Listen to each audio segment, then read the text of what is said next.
and welcome viewers. I'm Pia and you're watching Primetime Asia on NewsX World, and here are the headlines. The Indian Ministry of External Affairs has confirmed that at least 44 Indian nationals are currently serving in the Russian army. India has raised the issue with Russian authorities and has urged the release of all individuals and warned its citizens against accepting any lucrative recruitment offers.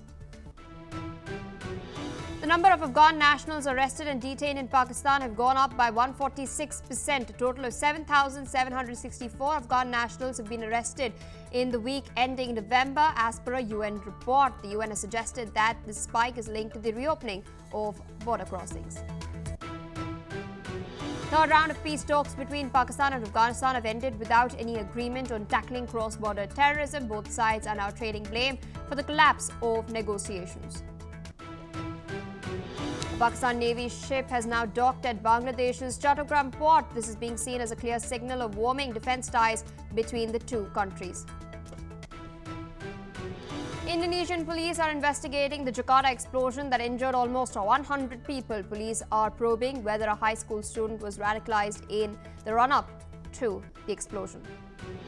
Taiwan's Ministry of National Defense says that it has detected 18 Chinese military aircraft, 7 naval vessels and 1 official ship operating around its territorial waters. Taiwanese Vice President Xiao Bi-Kim visits Belgium and addresses European lawmakers in a rare move, defying Beijing's warnings. Several European nations, including France and Poland, have welcomed the Taiwanese officials despite China's objections. The second typhoon in a week is now churning towards the Philippines, with residents in its path warned to flee the looming destructive winds and life-threatening storm surges. Well, viewers, those are the headlines and our top focus.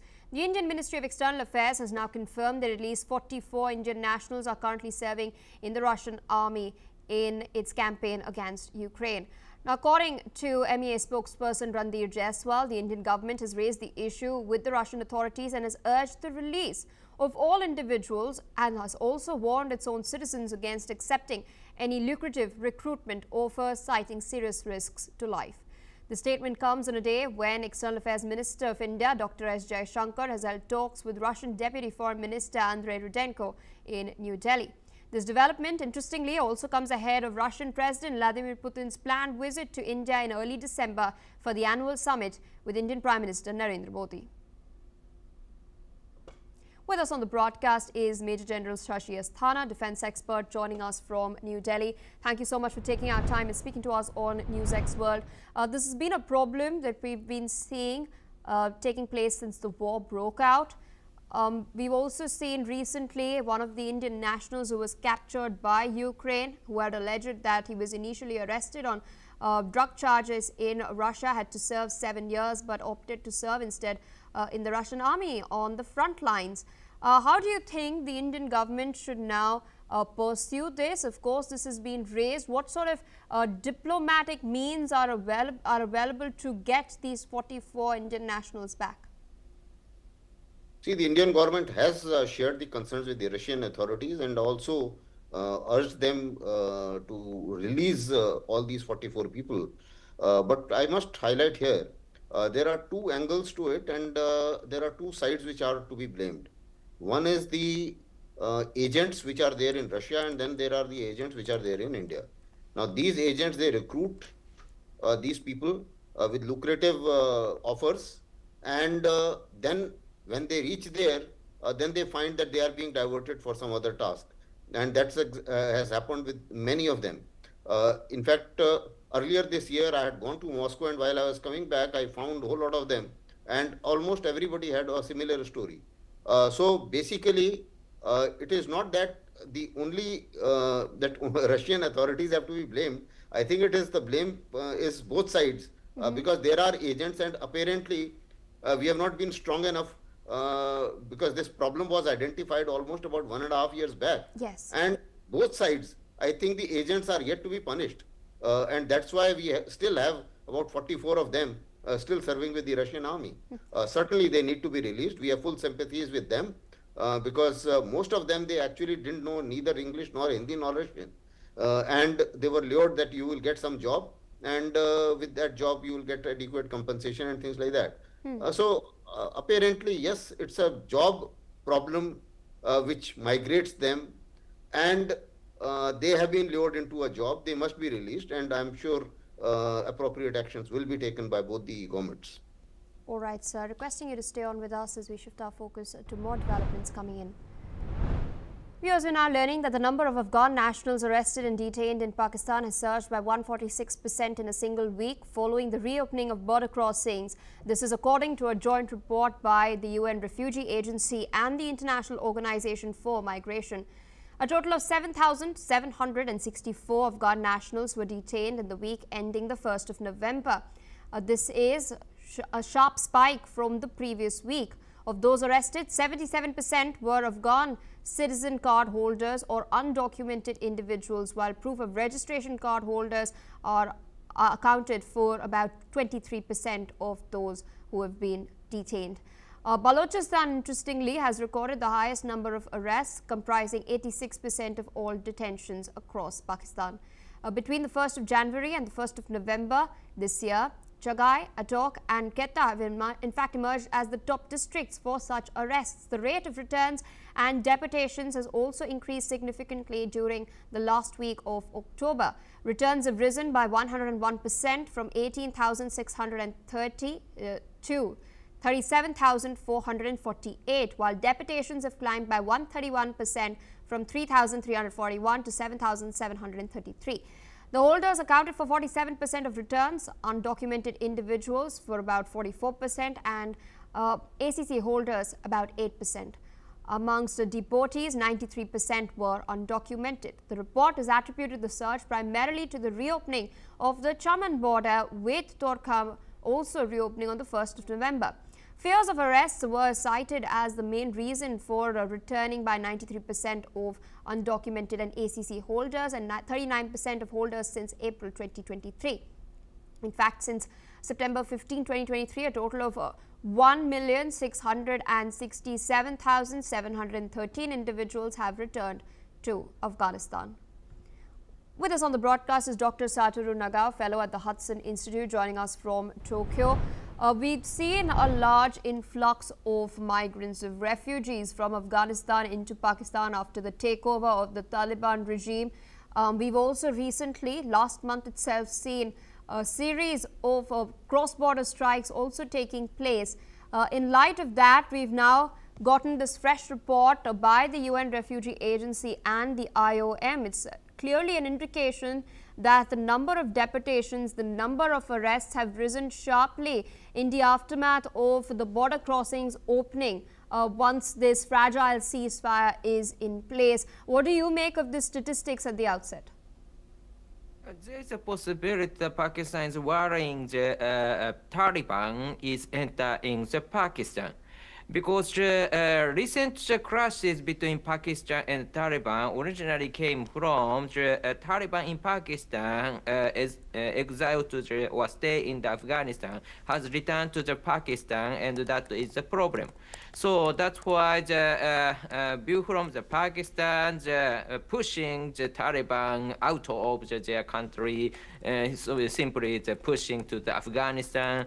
It's one of the operations the Pakistan need to do, and in this crackdown, there's a possibility this is related move. That's why the recent weeks it has happened.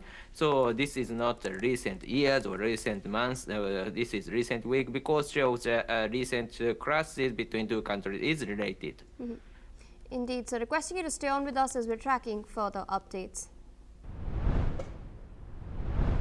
Meanwhile, viewers, in Bangladesh, a Pakistani Navy ship PNS Saif has now arrived at the Chittagong Port on a 4-day goodwill visit to the country. Both countries now seem to be rebuilding ties after decades of cold relations in the aftermath of the Bangladeshi liberation struggle in 1971.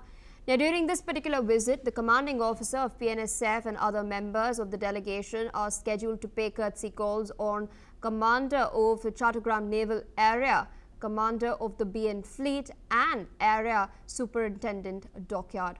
Meanwhile, officials from Pakistan High Commission in Dhaka and senior officers of the Bangladeshi Navy were also present to welcome the visiting ship and its team. Major General Shashi Asthana, defense expert from New Delhi, still with us on the broadcast. Interesting developments coming in. We've of course seen a Pakistani ship dock in Chittagong a while back as well. This time it's a key Navy ship of the Pakistani Navy. We've seen, ties, Yunus at least attempting to sort of recalibrate ties with Islamabad. There have been meetings between Yunus and Shehbaz Sharif. He's endorsed Sharif's call to revive the SARC. We've also, in fact, seen this year ISI Chief Lieutenant General Asim Malik visiting Bangladesh as well. What is this all an indication of? Bangladesh, of course, suffered at the hands of Pakistanis back in 1971 when the genocide was carried out by the Pakistani army itself. And what sort of concerns does India have with this? See, the current developments, we can call it as a strategic reorientation or a strategic realignment, which is being done by the new caretaker government leader, and that is Mohammad Yunus. Now, he has been parachuted from America, and therefore he has a different kind of interests and is almost, shall I say, trying every effort to erase the history of 1971 war liberation. Now, in that liberation, obviously, Pakistanis did fair amount of atrocities, and therefore, there was a ban. There was hardly any shipment which went to Bangladesh from Pakistan in the last 53 years. And any trade which was happening, it was happening via Dubai or via other common friends. So this is how they have been doing. But now what has happened is that with a pro-US government in Bangladesh, which is trying to somehow erase the past and build up relations with Pakistan.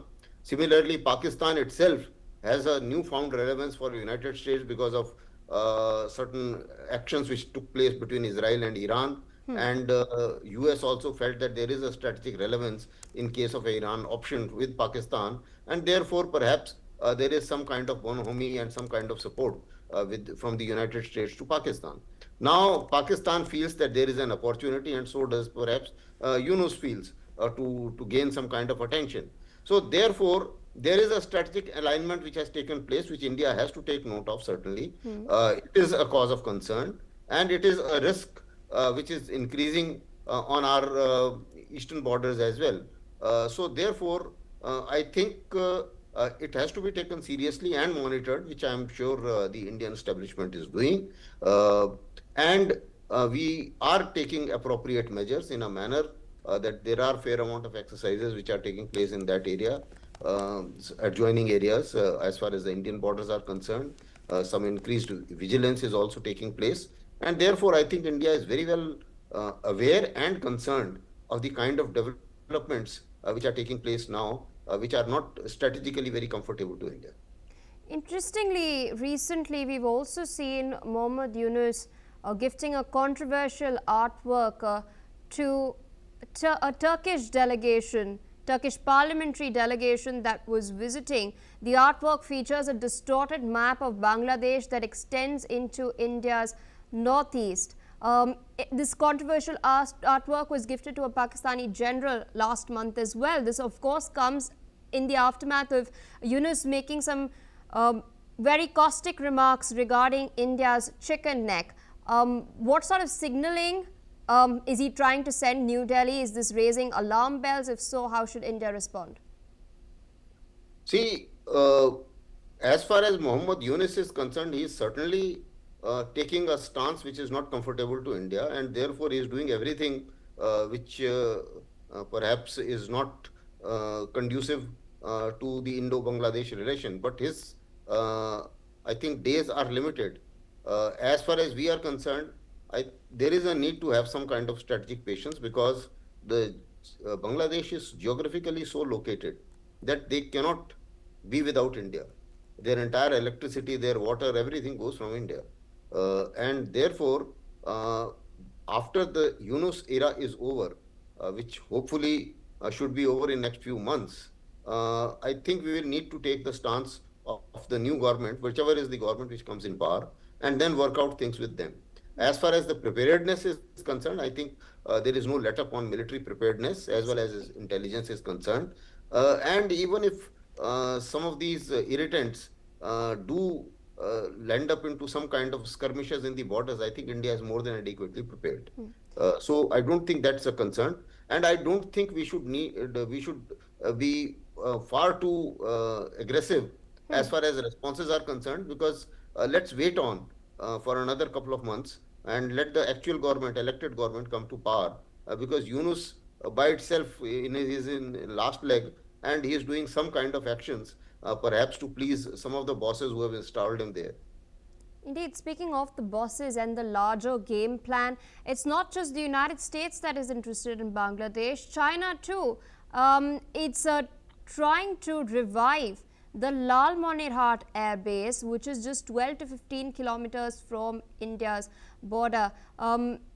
Keeping this in mind, what is the larger game at play over here? Because on one hand, we do know that the US administration in the aftermath of Operation Sindoor has drifted towards Pakistan, primarily to address Afghanistan and the Bagram Air Base issue, because we've seen meetings take place between General Kurilla of CENTCOM and Asim Munir on that front. But on the other, as far as the Indo-Pacific is concerned, United States is looking at containing China. So how does China figure into this entire equation? China figures very importantly for the simple reason because the kind of big power contestation which we used to talk of in other areas has also landed up in South Asia. Now, from American point of view, a friendly government in Bangladesh is a problem for India as well as China, and that suits the United States. As far as China is concerned, in case there is a government in Bangladesh which is meeting their strategic requirements, they will be more than happy. Now, as far as the airfield which you just mentioned, that meets their strategic requirements in some manner or the other. So they were trying to work it out. Similarly, Americans were trying to work out another port, Yes. which Sheikh Hasina refused to give it to them. So these are the pressures which perhaps both sides are trying to work it out. Yunus was trying to get the best of both, that is China as well as America. Let's see what the next government does. Obviously, the effort of this big power contestation is going to continue, and India will have to certainly look after its own interest. And our capacity building as well as better preparedness is the only answer as far as Bangladesh is concerned and as far as that border is concerned. All right, Major General Asthana, with that, I'd like to thank you for taking out time sharing your analysis with us on NewsX World. With that, viewers, we're shifting focus to more news coming in. We're now learning that Taiwan's Ministry of National Defense has stated that it detected 18 Chinese military aircraft, 7 naval vessels and 1 official ship operating around its territorial waters as of 6 a.m. local time. Of the 18 aircrafts, 10 had crossed the median line and entered Taiwan's northern, southwestern and eastern air defense identification zone. Earlier, that is on a Friday, Taiwan detected 38 sorties and 9 vessels with 31 aircrafts crossing the median line into Taiwan's northern, central and southwestern area as well. The median line serves as an unofficial boundary between Taiwan and China, but Beijing has increasingly been violating it in recent years. This latest movement comes amid heightened tensions in the strait, with China conducting near-daily operations around the sovereign island. Meanwhile, US President Donald Trump has warned China against any sort of military aggression towards Taiwan, stating that Beijing knows the consequences and understands what will happen if it attempts an attack. Dr. Satoru Nagao, fellow at the Hudson Institute from Tokyo, is still with us. As I mentioned, we're seeing these nearly daily sorties take place, drills take place, and several Chinese aircrafts have crossed the median line. It's not something new, it's been happening for years now, but the frequency has been increasing. What sort of message, sort of signaling is China trying to send Washington by flexing its military might against Taiwan? Indeed, this kind of the frequency of the military operation is indeed very important because one by one they conducted, they can get they can get the chance to deploy the military force a little bit closer to Taiwan.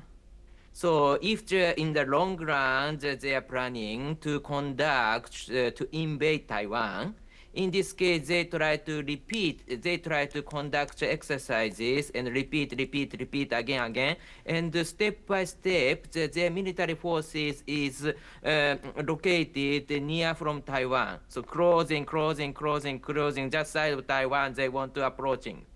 So that's why this frequent provocation from China is indeed a big problem. It could raise a big problem. So that's why recently the President Trump's remark is one thing. Another thing is just yesterday the Prime Minister Takaichi replied that if China invade Taiwan, this could be serious for Japan. Serious means that this is Japan try to join the move to protect Taiwan. And recently, President Marcos in Philippines also mentioned about Taiwan a little bit. So step by step, their remark is mentioning their intervention very clearly. So that's why China's provocation is one thing, but reaction from the U.S. and Japan, the Philippines is another thing, and both sides try to push each other in Taiwan. And so China want to invade, and the U.S., Japan, the Philippines try to deter it. So that kind of the game is ongoing in this place. Indeed, and what's interesting is, since you've mentioned Japan, I will be, including that as well. We've seen Sanae Takeichi make some rather strong comments in the aftermath of her meeting with Xi Jinping. She had in fact come out and stated that during their dialogue, Taiwan came up. And something that has been noted by the Chinese Foreign Ministry, China has in fact slammed what Takeichi has been stating at the APEC summit and her meetings as well. They have called it a violation of the One China policy, but Takeichi coming out and making these statements, rather public statements, even before the Chinese could come out with their own readout, does it then signal her trying to take control of the narrative, because she is known to be a China hawk? In case of the Prime Minister Takaichi's remark in the National Diet just yesterday is simply it's an honest explanation to the question. So question is the Taiwan crisis is a serious situation for Japan. So in this case, serious situation is one kind of the legal word, because the serious situation means that Japanese Prime Minister declared this is a serious situation. In this case, Japan can deploy the self-defense force to deploy in the southwestern island to prepare the China's invasion, or something like that is related with this word. So that's why there is a question, and Prime Minister Takaichi replied, so this is not hawkish or not. But at the same time, this remark was a little bit attractive, because in the past Japanese Prime Minister did not mention about so clearly. But there is no doubt this is a crisis and serious. So that's why all of the experts believe that this is a serious situation. And Prime Minister Takaichi said just honest manner that is a word. So this means that there is no problem, I believe. Indeed, Prime Minister Takeichi has been very transparent since day one. And I want to ask you a quick follow-up. This is digressing a little bit. We've seen Taiwanese Vice President Xiao became visiting Belgium, addressing European lawmakers as well. Despite warnings from Beijing, there were European nations such as France and Poland that welcomed Taiwanese officials. What's also interesting is, at the same time, these European countries are looking at striking a trade deal with China. This, of course, comes amidst the tariff policies that Donald Trump has been imposing. How do you think this particular visit by the Taiwanese Vice President would be viewed by Beijing, and could this sort of affect the negotiations underway between EU countries and China? Yeah, this visit is very important because currently we are facing, Japan is facing, or US is facing China, Russia, North Korea, or Iran, or Belarus, this kind of the collaboration of these countries. At the same time, US side country also collaborated their move, and in this case, supporting Taiwan is one of the moves these of the old countries try to support it.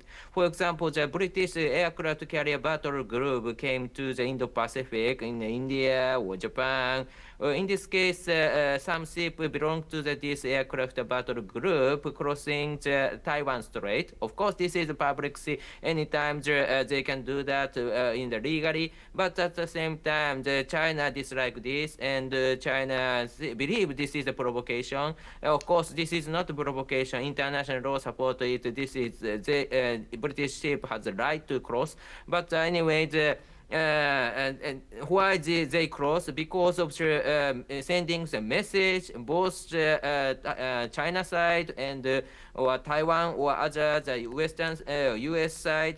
The British is supporting the move of the US and protecting Taiwan or denying the China's invasion of Taiwan is a good thing. So that's why such kind of move has happened. So view from this, European countries far from Taiwan. Despite this, they believe they are the US side, and the Taiwan issue is also part of their issue. So this kind of the move situation is moving. So that's why this visit is important message. All right, Dr. Naga, with that, I'd like to thank you for taking out time, sharing your analysis with us on NewsX World. With that, viewers, we're shifting focus towards more news coming in. We're now learning that rescue operations in the Philippines has been suspended, with authorities calling for preemptive evacuations as a super typhoon named Fung Wong is expected to hit the entire country within the next 24 hours. The death toll from Typhoon Kalmegi, which has wreaked havoc across the country, has risen to 204. The Meteorological Department has meanwhile warned that super typhoon Fung Wong could now bring heavy rains of about 200 millimeters or more, which could cause widespread flooding. Earlier, Kalmegi, which has been branded as the deadliest storm of 2025 and has devastated Cebu by sweeping away homes and vehicles, has of course already, as you can clearly see in those visuals on your screens, devastated the people of Philippines, and now within 24 hours they are expecting Typhoon Fung Wong, which is now being classified as a super typhoon as well. There are of course over 20 such typhoons that have been hitting countries across Southeast Asia this year. With that, viewers, it's a wrap on Primetime Asia. We will continue to track all of these updates very, very closely. Stay tuned on NewsX World.